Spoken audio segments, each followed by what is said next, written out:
Hey, what's up, guys? Today we're talking about type 6 on the Enneagram. We're asking the question, am I a type 6? And we're going to talk about some of the characteristics that are true of type 6s. If you are a type 6, I think you're going to enjoy this video.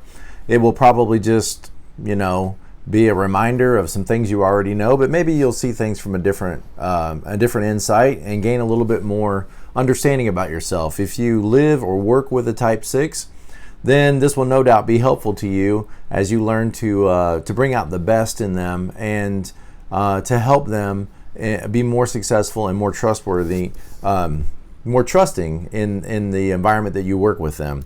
Now, take everything I say today in the context of the work environment, because I think although this information is good for any situation, it's originally intended for the work environment. Type 6 is called the loyal skeptic. You guys know that, or the vigilant troubleshooter, the devil's advocate. I have a daughter that's a type 6, and of course I have a lot of people in my life that I've been able to observe that are type 6s. I'm pretty sure my mom was a type 6, and sometimes, I don't know if you guys have found this to be true, but sometimes it can be hard to understand the Enneagram type of people that you know really well, because you can kind of see, you've had so much experience with them in the past that now looking back and trying to type them, you can see so many nuanced characteristics that sometimes it's not always super easy to tell. But I'm pretty sure my mom was a type 6. She was constantly always saying, well, here's the bad side, or this is what could happen, or stop and think before you go forward. Now this is what could happen.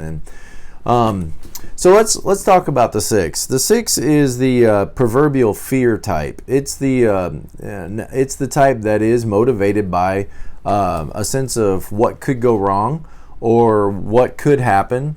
And that leads them to want to troubleshoot and be good planners, because they want to kind of like look ahead into the future to see what's coming next. So in an attempt to try to remain safe, or an attempt to try to play it safe. So if you could forecast the future, and you could know what was going to happen, you could know whether people were going to be trustworthy or reliable or not, then you would be able to then adjust your expectations and adjust your behavior to remain in a safe position. So they want certainty. 6s want security. The world is a very frightening place. The world is a very scary place to 6s. And sometimes they can even enhance the scariness of the world by their many troublesome thoughts. And sometimes the world can seem scarier than it actually is. When a 6 starts getting that snowball, effect of their fears and their anxieties start to roll, if you can stop them for a second and get them present with reality and say, yes, but are you in any danger right now? Well, no, of course, I guess I'm not really in any danger right now. But a 6 has always got their radar up, looking for potential threats, looking for potential dangers, and looking for potential trustworthy, reliable sources and authorities. And so they're very cautious at coming into new relationships and very cautious about coming into new environments, because they don't know the lay of the land, and they don't know who they can trust, and they don't know who is reliable. And so they're always watching behaviors. They're always scanning and watching what people are doing to see if what they're doing is matching their words, to see if they're reliable, and seeing if people can reliably assess other threats. So seeing if other people can assess threats. And if they get the idea that you're going to lie to them, or you're going to betray them, or you're not aware of how a threat could potentially grow, then they'll kind of mark you with a red X as you're not a reliable person, you're not a dependable person, you're not somebody that's going to be there to support me, you're not somebody that I need support from. So you kind of get blacklisted. And 6s will remember offenses done against them because you've been marked as somebody who is reliable or not reliable.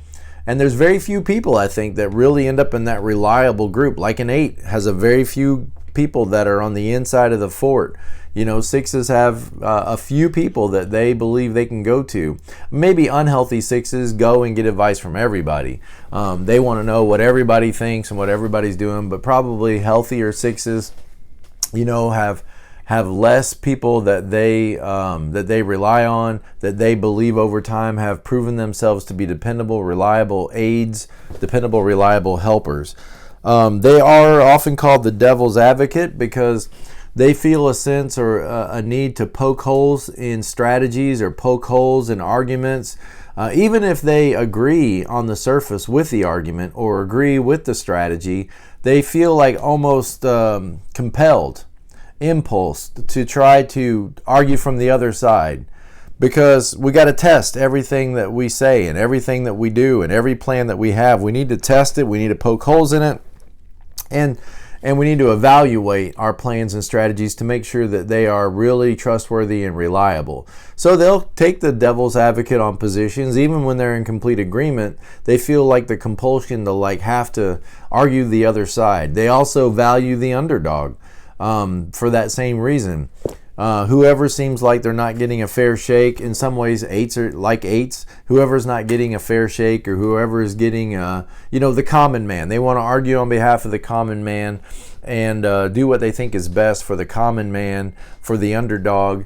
And they're suspicious of authorities because authorities, have historically used their power in corrupt ways to oppress innocent people. And so sixes are always on the watch for that kind of thing. They have sort of an anti-authoritarian bias by which they look at the world. Although they want to be safe and they want to be taken care of and they want to be protected, they're always a little bit suspicious of authorities because authorities have the ability to abuse their power against the common man. And so they kind of go into work environments not necessarily wanting to be authority figures themselves, not necessarily wanting to stand out, may not be very comfortable with having positions of authority because people in positions of authority are targets. And, they themselves will at times mutiny against authority. And so they have that fear that others might mutiny against them. So sixes want to be loyal, and when they gain your trust, when you have their trust, they will be loyal to you. They will be very loyal people, but they always have that kind of suspicion as well in the back of their minds. And until they can overcome that suspicion, they could be the sabotage and mutiny against their own authorities and against the groups that they swear allegiance to, if they don't feel like that group is upholding their end of the covenant or the contract.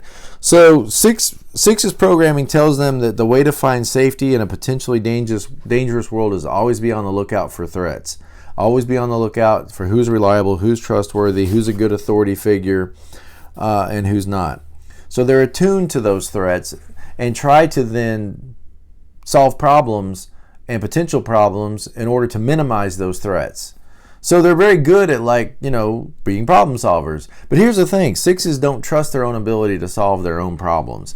All of us on the Enneagram, we all realize that there's been a monkey wrench thrown into us somewhere in every number. We all have some kind of glitch, something that's just not connecting right, that the other types on the Enneagram don't have the problem with. For sixes, that glitch is they don't feel like they can fully trust their own ability to sort potential threats out. They don't feel like they can trust their own ability to resolve to assess their situation properly and to resolve their threats. And so they're then looking for support.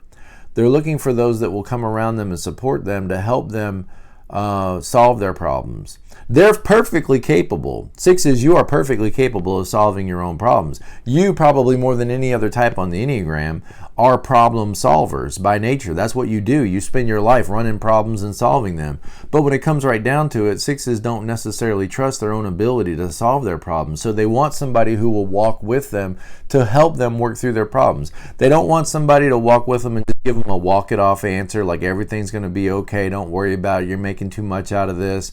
They don't want somebody to just minimize their problems and not be real about the problem.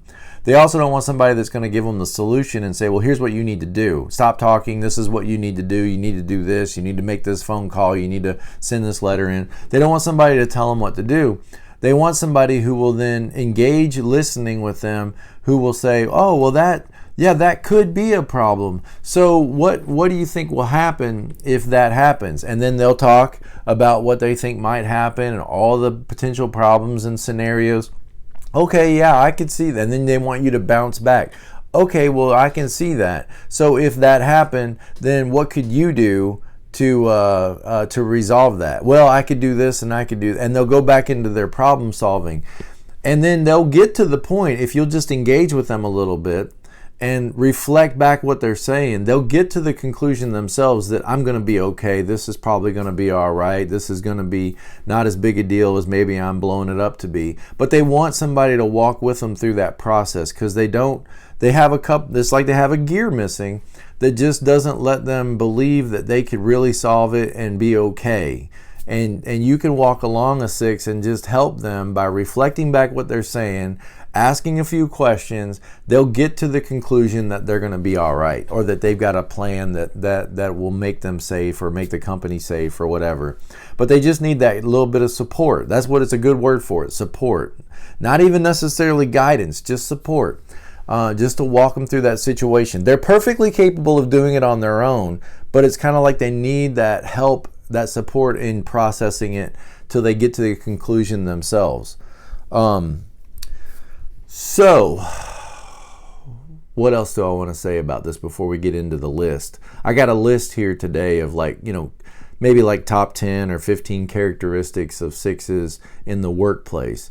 Anything else I want? Okay, well, if it comes to me, it comes to me. If it doesn't, it doesn't. Here we go. So here's how you can tell, or this is like the view from inside the 6. And this is coming from the 9 Types of Leadership by Beatrice Chestnut. Everything she writes is great. It's a good book, so solid, great information.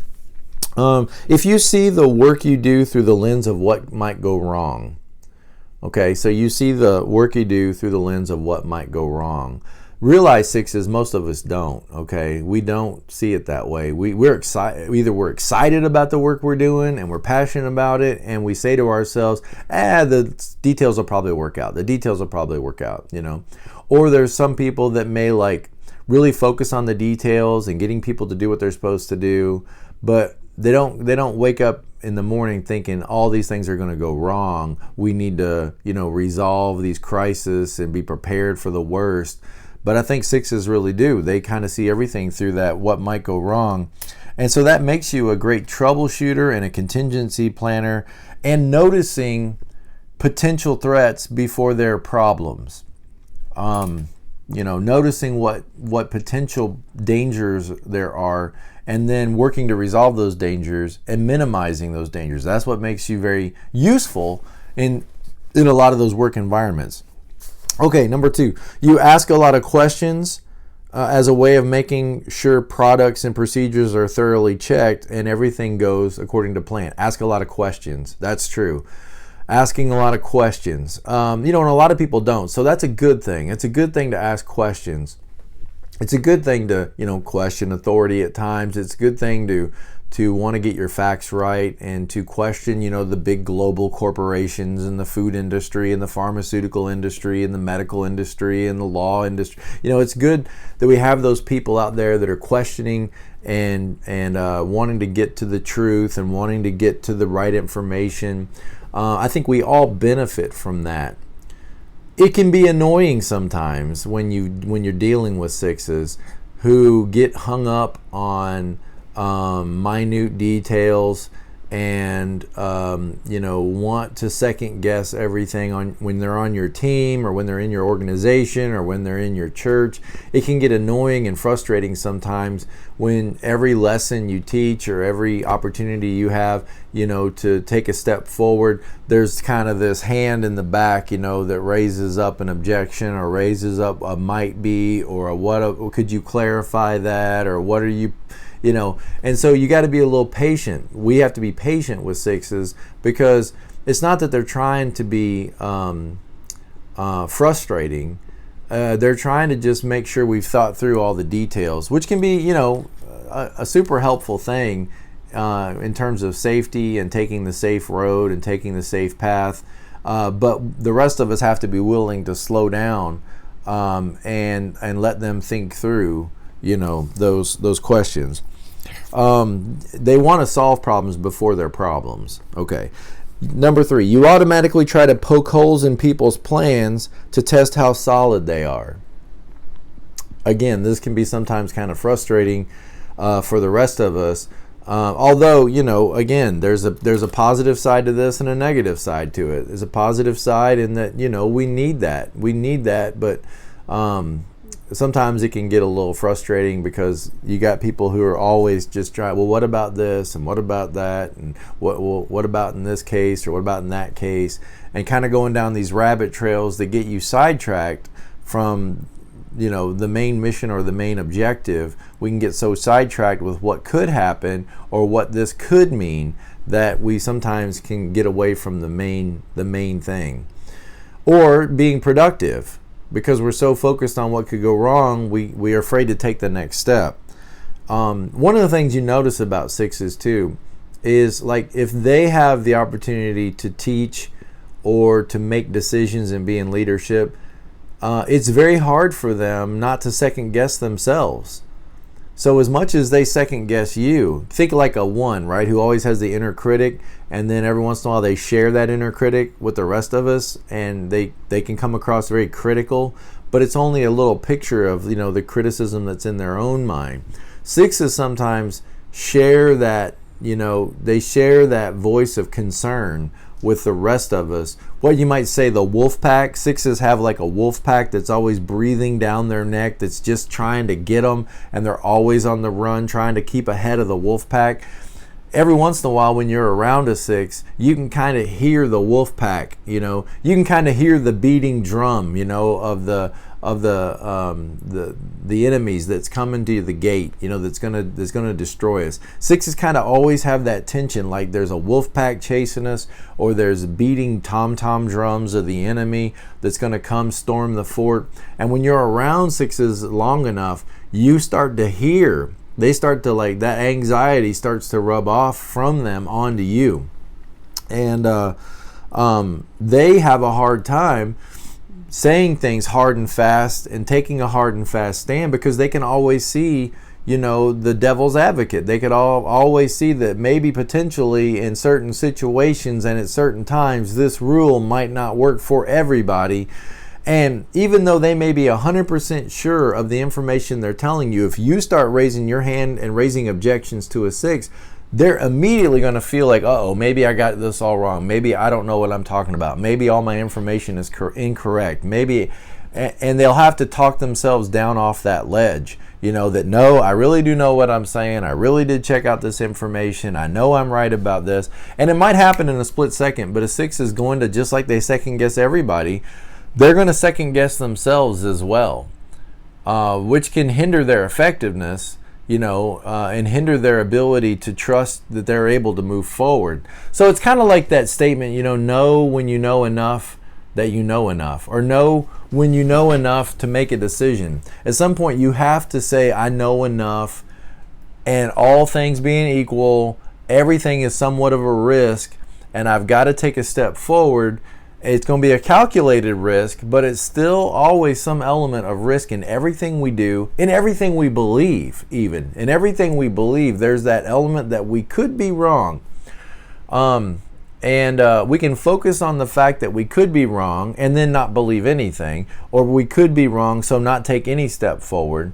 But we can't let those fears keep us from being willing to take risks and being willing to take, I think 6s just more than anybody else want to take measured risks. Okay, so poking holes in people's arguments, having a hard time accepting things at face value.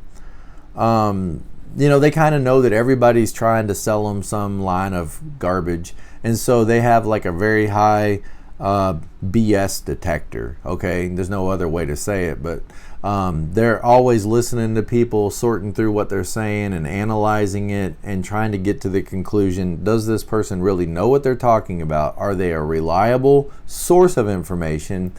Are they a legitimate source of information?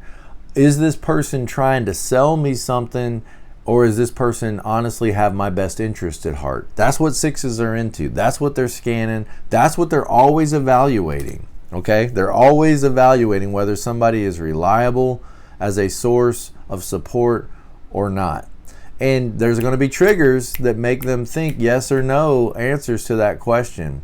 And sometimes that anxiety will start in them, and then they'll go looking for who's causing that anxiety. But they may not process the fact that the anxiety is within them. The fear is within them. But what they'll do is they'll start to look externally as to, are you the cause of my anxiety? Is something you said? You know, when you walked past me today on our way to the staff meeting and you kind of made that little comment, that's why I don't feel secure at this work. That's why I don't feel secure. And so that's not the reason they don't feel secure. They don't feel secure because they're sixes. They don't feel secure because they don't trust their own ability to reason out and sort their own problems and evaluate problems as to whether they're high threats or middle threats or low threats or no threats. But they're going to sometimes project that anxiety externally as though you are the cause of that anxiety. And of course, if you're a cause of anxiety, then you need to be dealt with. And that's where sometimes sixes can turn into mutiny, and their own worst enemies. They can bring about the very thing they're afraid of. They're afraid that people are going to turn against them, right? They're afraid that people are going to turn against them to cause them harm. But by their skepticism, and by their skepticism and by their constant questioning and constant evaluating of people, they can put people on the defensive and then bring about the very thing they're afraid of. All of a sudden, people at work are saying, that the six is causing problems because they're going around and questioning people and subverting authority and arguing with people about plans and procedures, and now you can kind of bring about, if you're not careful, the very thing you're afraid of is now you do have people that are against you who wouldn't have been if you could have relaxed a little bit. Okay. Let's see, what else we got here? Worst case scenario thinkers. Why? Because they want to prevent the worst case scenarios. So they're thinking ahead of predicting what could go wrong, and then, the tire might go flat, and if the tire goes flat, I won't have the right equipment to change it, and then bandits will come, and they'll probably, kidnap us, and they'll throw us in the trunk, and then we'll be killed, and, my kids will never have a mother. And all this starts with, whether or not it all started with whether or not we had the spare tire. But that's where the thinking goes. It just spirals into what could potentially go wrong. All right, so you have a hard time trusting people in the initial stages of a relationship. So you could even sabotage your own relationships because of that. But you have a hard time trusting people, at least as you're getting to know them. And you need to get to know people before you feel like you can trust them. And realize that's what's interesting about this is a lot of us don't. A lot of people on the Enneagram don't. I mean, they just kind of look at people as innocent until proven guilty. But I think sixes are much more suspicious, like guilty until you prove yourself innocent. So let's see. They want to find good authorities and leaders to work for, but they have a natural anti-authoritarian streak. And when they feel like the authority is not looking out for their best interest, what you'll see a six do is either rebel and go into mutiny mode and go into attack mode and questioning mode. Maybe if they have that 5 wing, they'll go into that 5 wing, and start analyzing all the information. Or they will go into the withdrawn. You'll see them withdraw. They'll just take themselves out. They'll just quit the job. They'll step away. They'll back out. They'll just feel like I need to distance myself from these people. The 6-5, by the way, is called the defender. The 6-7 is called the buddy. So the 6-5, it sort of has that idea like these beliefs and these institutions and these organizations, they're all out to get us.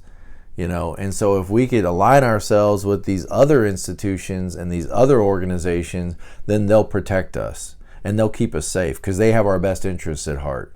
So the big food corporations, they're trying to poison us and kill us. And the organic, industry, they're trying to help us and keep us safe. Big medicine's trying to poison you, and homeopathic medicine is going to save you. The Democrats, or the Republicans, whatever, are trying to subvert our country, and the other party is going to watch out for the little man, and they're going to protect our rights. And so you'll see 6s looking for who they can align themselves with. And you'll see them on Facebook, posting all kinds of political stuff. Essentially what they're doing is they're saying, hey, everybody, this cause over here or this institution keeps us safe, and this other one over here wants to destroy our lives. So if you want to be a part of the Destroy Your Life team, then you need to go sign up with them. But for me and everybody who's smart and everybody who's got any sense, we're on the save the planet, save America, save the clean water, and you're going to see them sort of like throw groups. This group's bad, this group's evil, this group is good. By the way, 6s are called the sweet and sour type, because you get two different faces. You guys watch Nightmare on Before Christmas. We just watched that in our house. Time I make this video, it's Halloween today. So we watched that the other night. That little mayor on Halloween Town, he has two faces that spin around. He's a 6. Okay, he's got the happy face, everything's going to be okay, and then he spins the scared face, everything's going to be bad, everything's upsetting. I don't know what 6s are like that. They're sweet and sour, they're hot and cold, they're loyal, they're a skeptic. They're for you, they're against you. They're your greatest employees, they're causing a mutiny. 6s have that kind of like both compartments. They want to be loyal, but they find themselves being skeptical. The 6-7 is called the buddy, and it's that person that says, hey, I'm gonna be everybody's friend, I'm gonna take care of everybody, I'm gonna follow the rules, and you guys are gonna take care of me, right? Because I'm your buddy, and I'm not gonna try to make you feel bad and be better than you. We're all gonna be equal, and we're gonna be friends, and as long as we're friends, then we'll all take care of each other, and we'll all be safe together in the herd. Okay, so herd's a big ideal with 6s. Like, if you lag behind the herd, the wolves will get you, right? And if you run too far in front of the herd, the wolves will get you. And so we need to stay together in the herd, and we'll all be okay. All right, but it's all driven by fear, okay? All right, so let's see what else we got here. You usually support whichever team is the underdog. They're very much into like the team. I think 6s are very much into like the local team, the home team. I live in Florida, so if these are the people with the Gator shirts and the Gator hats and the Gator flag, and everybody in their families Gator fans. Up in Kentucky where I'm from, everybody's UK. And look, we all wear the same uniform, right? We all wear the same shirt, so we all fit in. We're all together, right? Yay, go home team, okay? We're all safe because we all cheer for the same team, all right? It's that kind of mentality. We're all together in this, right? So everything's going to be okay. Everything's going to be okay. We all cheer for the same team. 6s are drawn toward underdogs, and they're drawn toward underdog causes because authority is corrupt. Okay, that's the idea. Although you may work hard, you may not feel comfortable with success. Why? Because you don't like to stand out from the crowd. You know that if you're successful, you become a target. And people become, envious of you and suspicious of you and maybe want to do you harm or want to see you fail. It can be dangerous and feels awkward, maybe. 6s will find themselves fighting against authority, and then when somebody tries to hand them that job of authority, no thanks. So they may be a burr in the side of a manager, and when that manager steps aside And everybody thinks, well, Nancy has so many good ideas, and Nancy has so much, let's make her the manager, only to find Nancy really doesn't want to be the manager. Because then you become that authority figure that everybody then is suspicious of. Okay. So even if things are going well, what is the 6 afraid of? They're afraid the other shoe's going to drop. So if everything's going great right now and everything's wonderful, there's that sense in which the 6 is still kind of cautious, like, yeah, but what about tomorrow? The worst thing can happen tomorrow. You never know. So there's that fear, like the other shoe's going to drop and then it's all going to go bad again. Okay, so like my mom would always say, no, the bad side is. We always had to think about the bad side. Now, I'm a 7.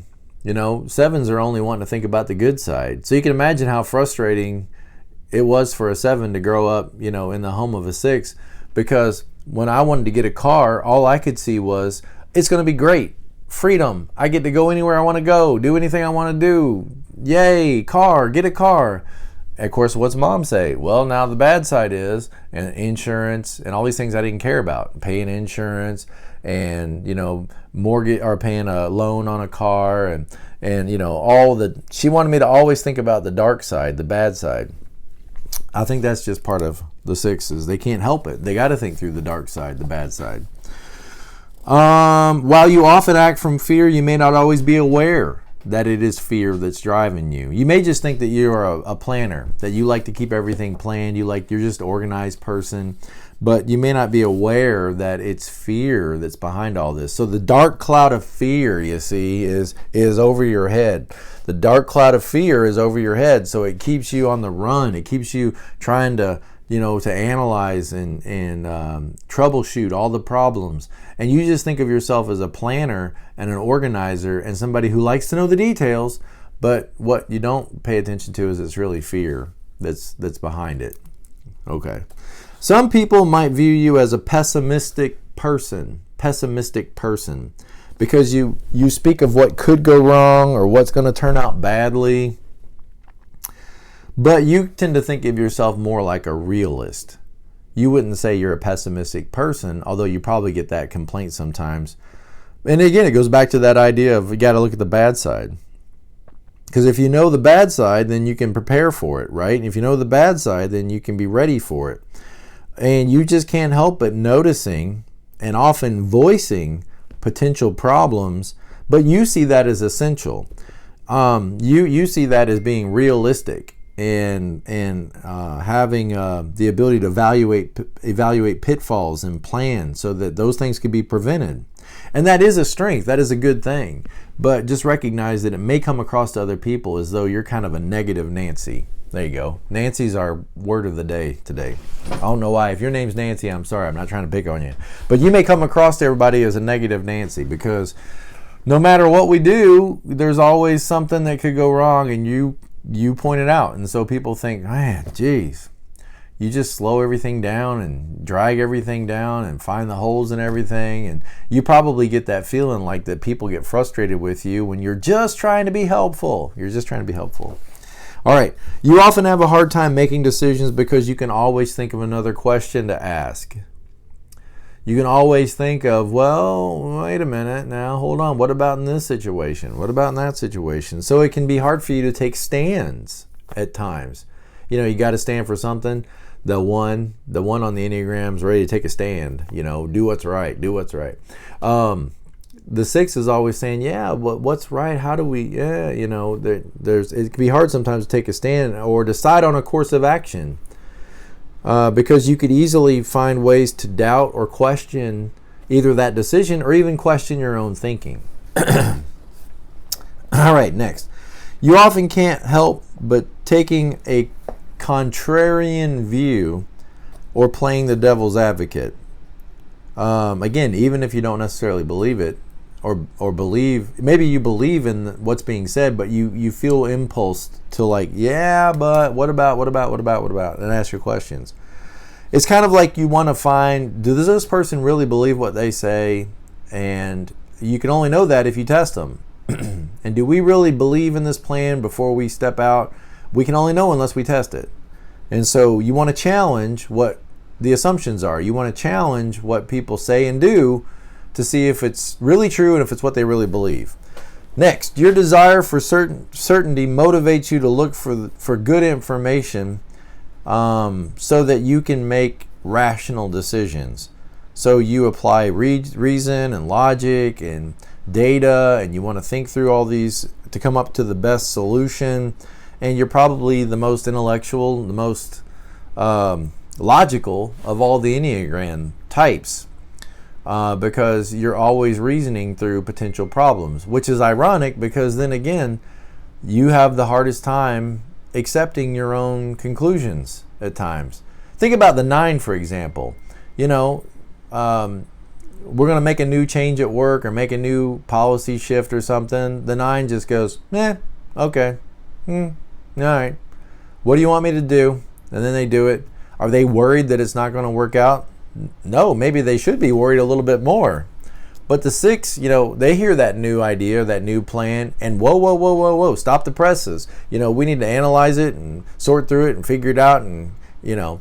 So the 9 probably, you know, comfortable with what we're doing, and don't ask all those questions at times, you know, but the 6 feels compelled to ask all those questions. All right. So, last one. You are good at rationally analyzing situations and are very insightful. You enjoy examining things and solving problems, and you tend to think outside the box, looking for those solutions. So, I hope this helps you. I hope it helps you get a better understanding of yourself, and you know, or the 6 that's in your life. And realize, last thing I could say is that 6 always have the it depends mentality. So what's better, red or blue? Well, it depends. What's the best time for the kids to go on lunch break? 11:30 or 12? Well, it depends. Do you have to put you know, mailboxes in front of every house or give a community mailbox? Well, it depends. Everything for a 6 could be seen from, well, it depends. And